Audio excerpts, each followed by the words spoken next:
Bismillahirrahmanirrahim. Welcome to Twinkle Town. Once upon a time, in a lush and lively jungle, there existed a bustling little village inhabited by monkeys, elephants, goats, and many other chatty creatures. Among them lived a parrot named Paco, who wasn't your typical parrot. Oh no, not at all. You see, Paco had a remarkable gift. He could copy any sound, any voice he heard. And let me tell you, he loved to use this ability. He would mimic the monkeys as they swung through the trees, squawking, ooh ooh, ah ah, and then burst out laughing when they looked at him curiously. He'd imitate the elephant's trumpet, startling the poor creature who'd be trying to take a nap.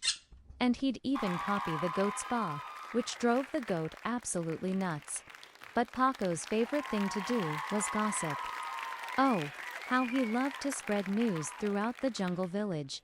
If the monkey dropped bananas from the tree, Paco would immediately shout, "Hey, everyone! The monkey just dropped his bananas again. Looks like he's getting fatter and fatter, ha ha ha." And when the elephant snored too loudly at night, Paco would wake everyone up with a loud earthquake. "Run for your lives. The ground is shaking.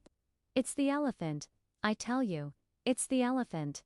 The animals were fed up with Paco's chatter. "Paco, you talk too much," complained the monkey, wiping banana mush off his face. "Can't you keep anything a secret?" But Paco just kept on talking and copying their voices. "Paco, you talk too much. Paco, you talk too much. Paco, you talk too much." One day, the farmer's wife baked a delicious apple pie and left it on the window to cool. Now, Paco had been eyeing that pie all morning, and when the sneaky goat approached it, he shouted, "Goat alert, pie thief! He's going for the pie, he's got it in his mouth. Stop him before it's too late." The farmer heard Paco's urgent warning and rushed out just in time to grab the pie and catch the goat. "Well, I'll go.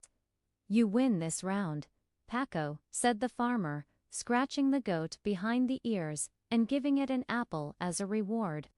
"But next time, I'm gonna make an extra pie just for you." From that day on, everyone in the jungle looked at Paco in a new light. Maybe his big mouth wasn't so bad after all.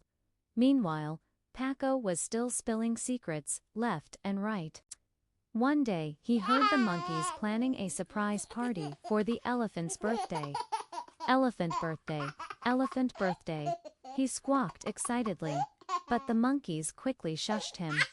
"Don't tell anyone, Paco. It's supposed to be a surprise." But Paco couldn't help himself. He just had to tell everyone. And that's exactly what he did. He announced to the whole jungle, "Guess what? Guess what? The monkeys are throwing a surprise party for the elephant's birthday. They redecorating the trees with colorful flowers, and they've even hidden a giant cake behind the waterfall." "The waterfall, the waterfall," he repeated over and over again, unable to contain his excitement. Of course, the elephant heard him and thought, "Surprise party? Why am I not surprised?"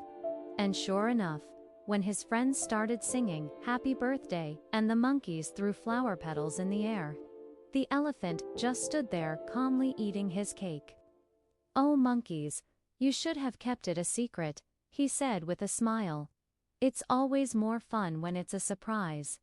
The monkeys sighed and slumped down, disappointed that their surprise was ruined. But Paco just kept on flapping his wings and squawking happily. "Surprise! Surprise! Surprise! It's a surprise! It's a surprise! Surprise! Surprise!" He was so happy to be part of the celebration, even if he had ruined the surprise. The other animals watched Paco with amusement. They knew he couldn't help himself, and they secretly loved his enthusiasm. Even the monkeys couldn't stay mad at him for long. Soon, everyone was laughing and dancing at the elephant's birthday party. The monkeys forgot their disappointment, and the elephant felt loved by all his friends. As for Paco, well, He was the center of attention. All the animals thanked him for making the party so much fun, even if he had ruined the surprise. From then on, Paco continued to be the official jungle announcer. He announced birthdays, banana sales, lost socks, you name it. And of course, he still spilled secrets every now and then, but at least now he was funny and useful. Whenever you hear a parrot squawking loudly, maybe it's Paco, still telling the whole world someone's silly little secrets. The end. Thanks for watching. Like and subscribe and press the bell icon for notifications.